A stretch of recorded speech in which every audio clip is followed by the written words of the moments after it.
Welcome to the Gut Mind Collective podcast, a show that helps busy women develop sustainable, nourishing health habits so you feel calmer and more energetic. I'm your host, Meryn Paget, sharing guided meditations, gut mind health hacks, and interviews to inspire you to put yourself first and lead a purposely healthy life. It gives me enormous pleasure to introduce to you Christine Ford of Sensual. She's a counsellor, hypnotherapist, and the creator of the Sensual Oracle card deck. Christine created the Sensual Oracle card deck to help her heal from a personal crisis, which literally brought her to her knees.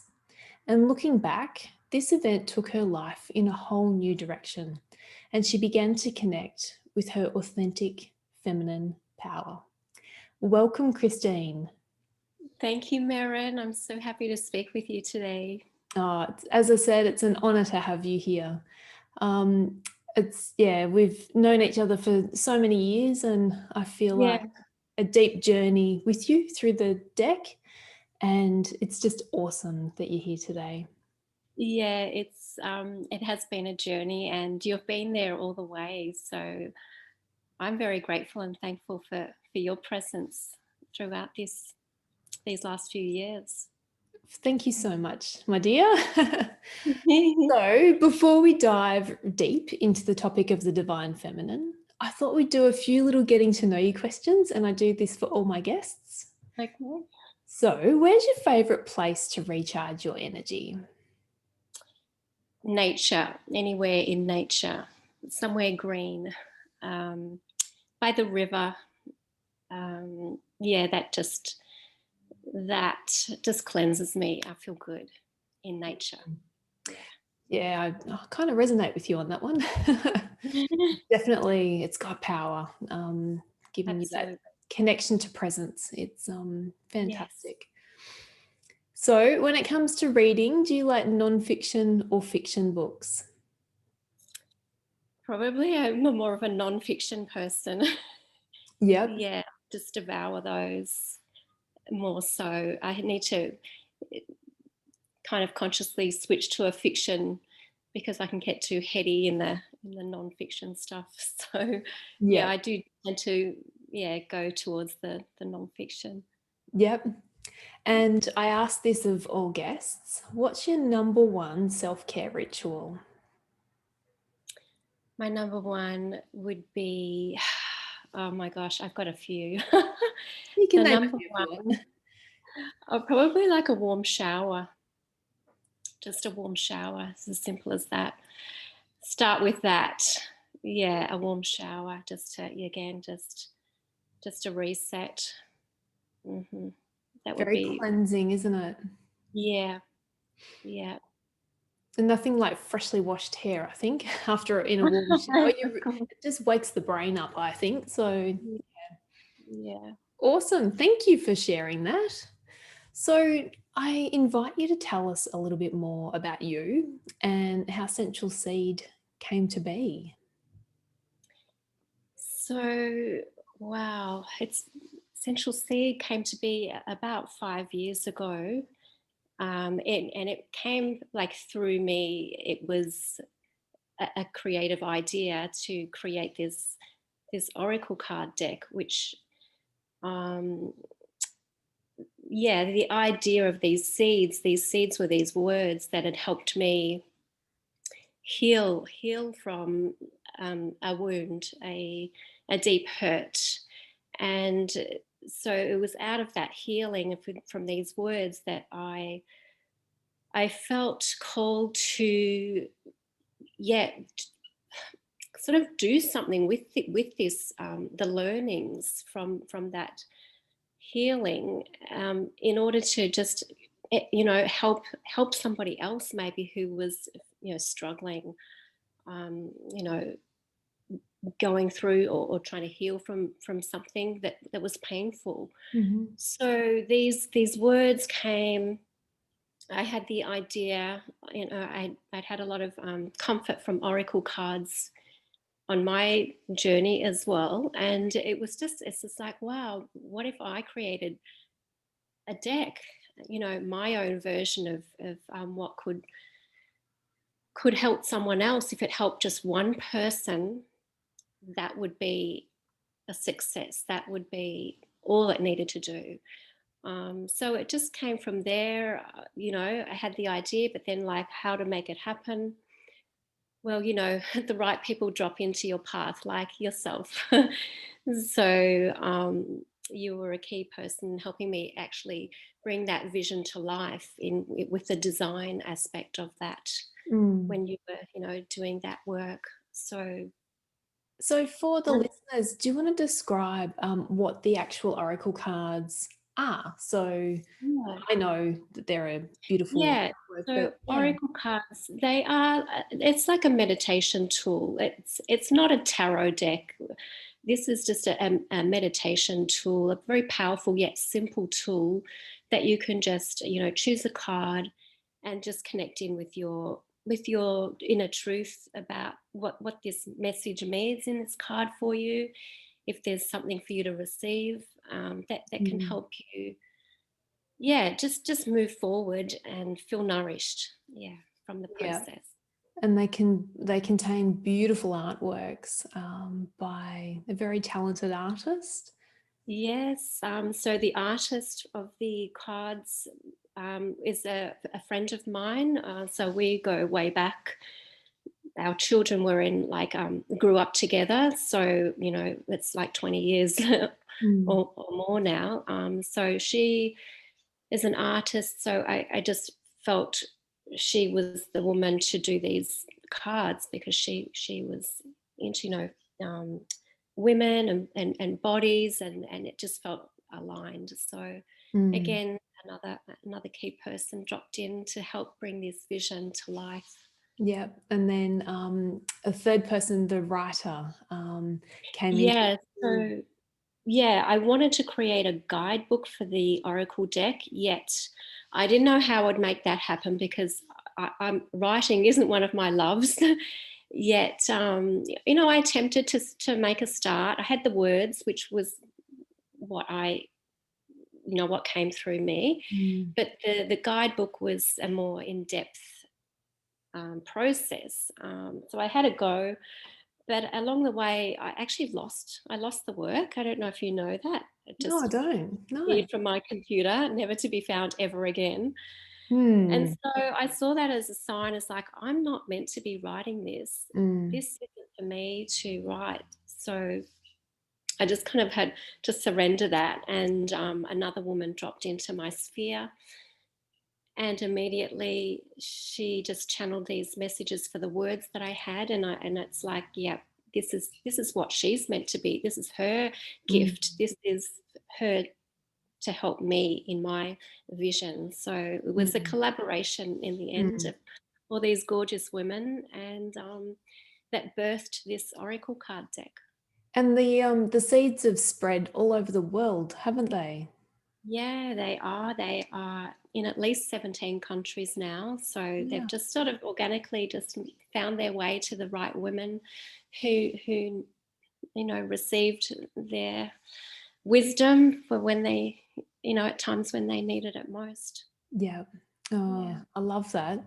So, like the essence of the Sensual Seed deck is about helping women connect with their divine truth and like the divine feminine. Can you just, if there's listeners out there who aren't actually sure of what the divine feminine is, can you explain a bit more about what it is and I guess why it's really important for women to honor this energy? So for me, I mean, the divine feminine again. There's this seed, the essential seed inside of us all. But it's this. It's for us. It's our inner voice. This little nudge, this little whisper inside. That's our truth. So that is that's the divine feminine speaking to us. But we need to get quiet in order to really hear her, to really hear the truth. And the truth are, spiritual truths are simple. We just need to get quiet enough to hear Mm, the wisdom. absolutely. And so for me, it's meditation. Is that the same for you, or do you have different practices? Yeah, meditation, just, creating again space, quiet space to allow those messages to drop in.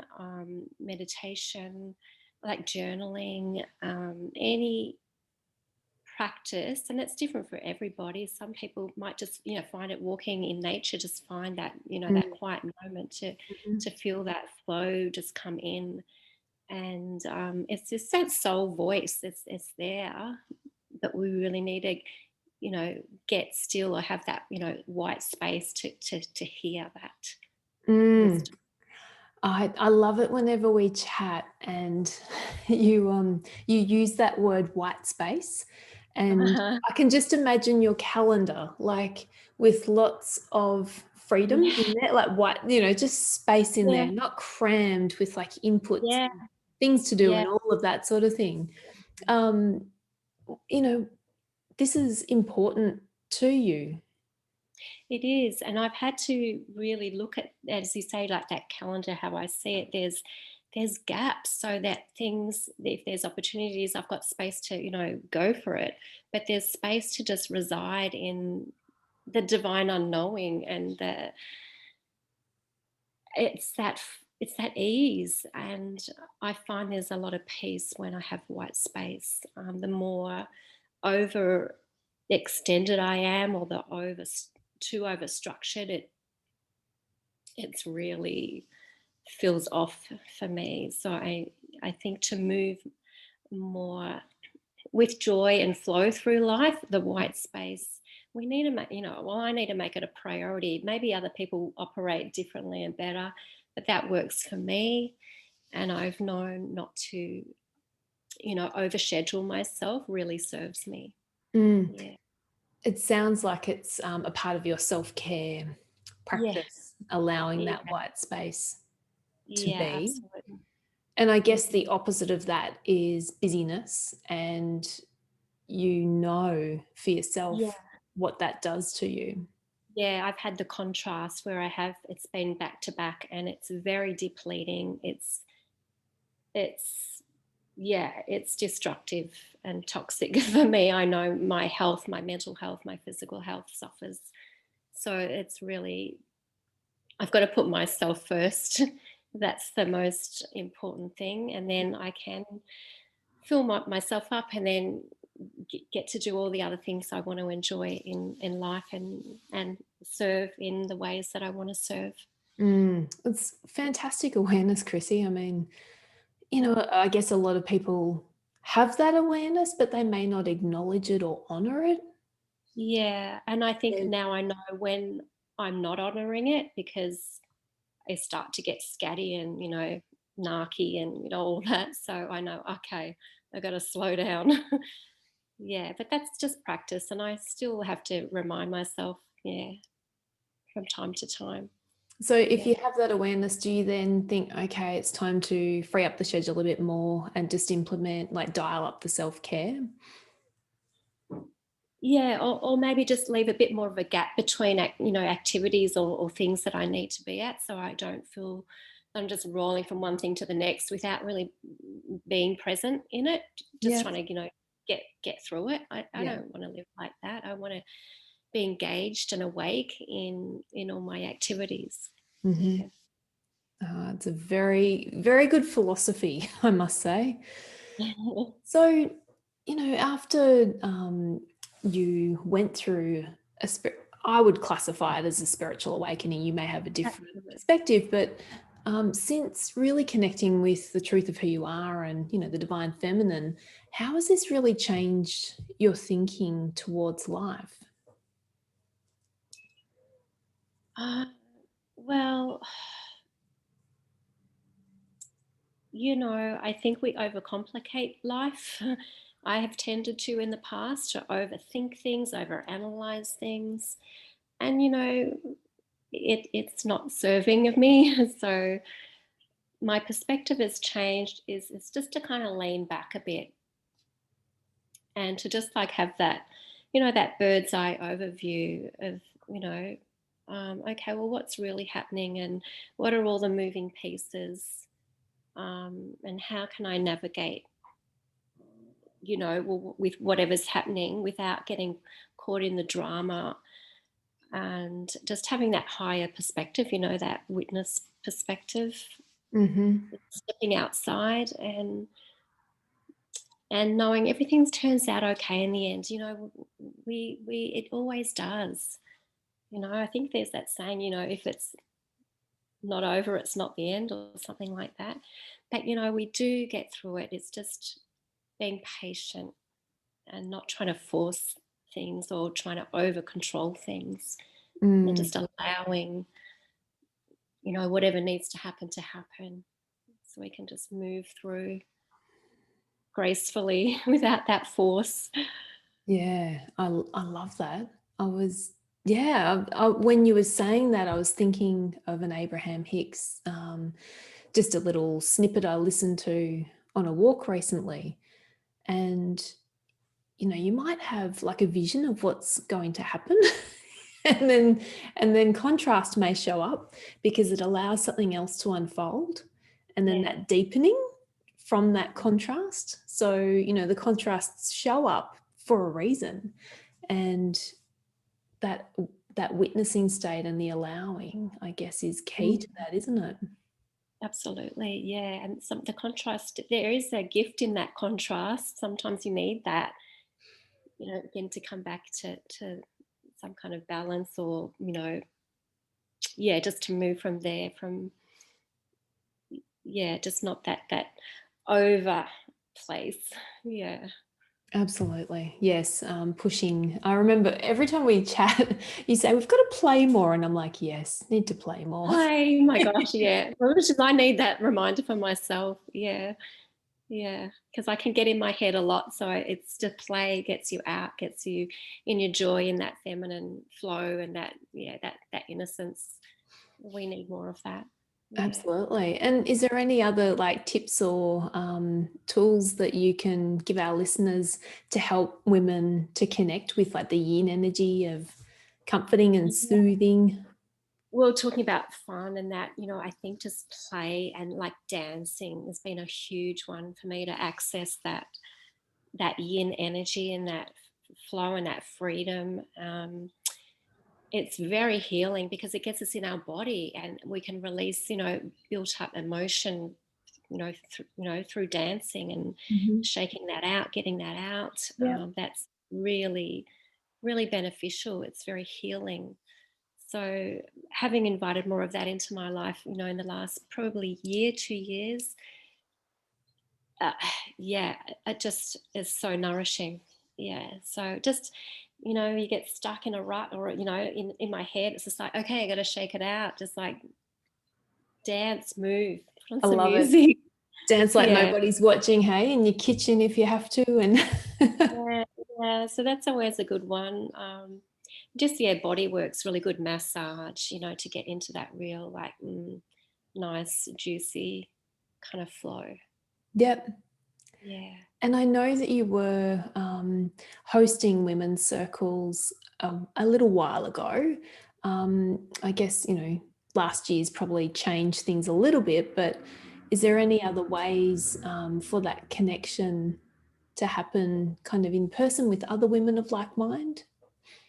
Yeah, well, I had been doing that, yeah, a year or two ago. Now I'm feeling more called to participate in circles. So I have been going to, dance circles and things Yeah. like this. So that's where I'm feeling called to move Yep. more, The being a dance is the participant. yep. Yeah, yeah, rather than yeah, doing it how I was. And so I always trust what's coming through me and where I need to move next. So I'm not trying to get stuck in something that I used to do that I'm not feeling called to do anymore. So Yeah, yeah. again, listening to that Yep. next evolution. So Yep. things are always changing and moving for the feminine. Yeah, it's okay to move on. It's okay to change. Yeah, Mm. we don't have to stay the same. Yeah. Yeah, and I guess as you think about, the cycles of the female archetype too, Yeah. it's always changing. The seasons are always changing too, and you have this internal rhythm as well. So yeah, I Yeah. love that. That's a good reminder. Yeah, just going with that flow and what feels good. We just follow what feels good. That'll just Mm. lead you to the next best thing, and which is what I found. And so it's an exciting adventure. Oh, yeah. And I mean, dance is, did you dance like as a younger person, as a child, or is this something new for you? No, it's really new to me.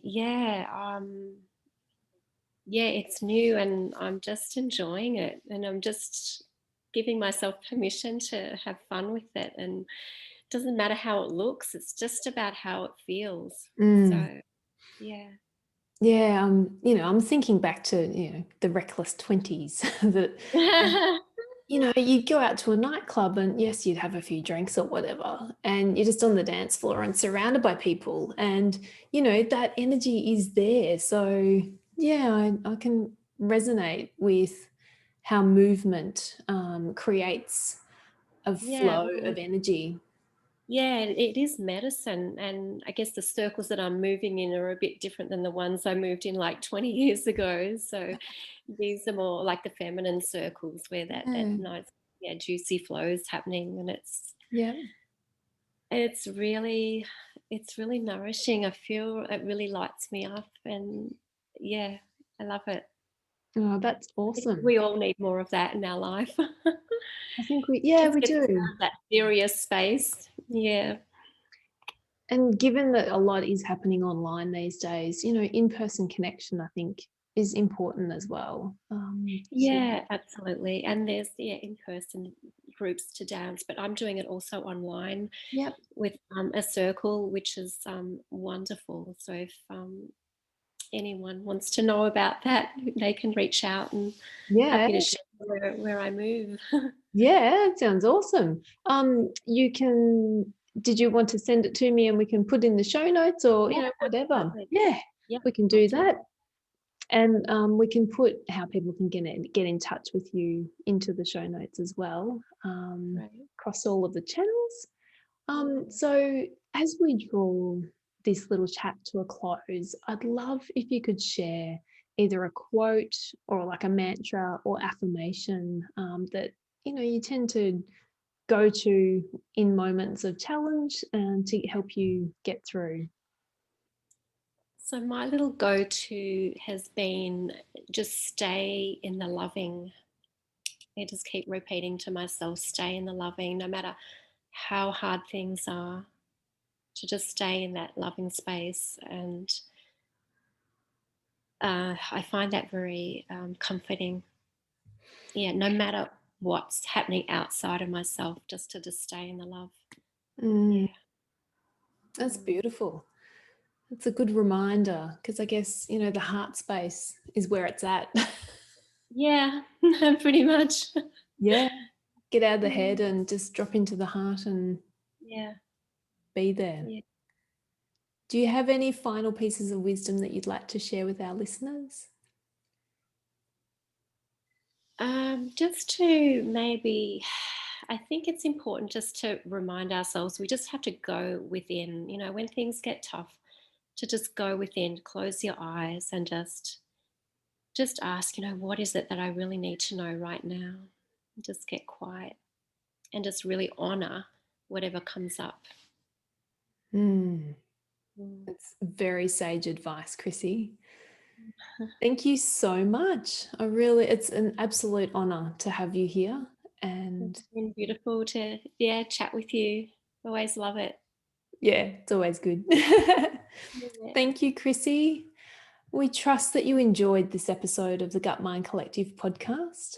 You can catch us on any of your favorite pod players. And if you want to connect with women of like mind who value connection, courage, nourishment, and nature, you can visit our online community via thegutmindcollective.com. Goodbye for now.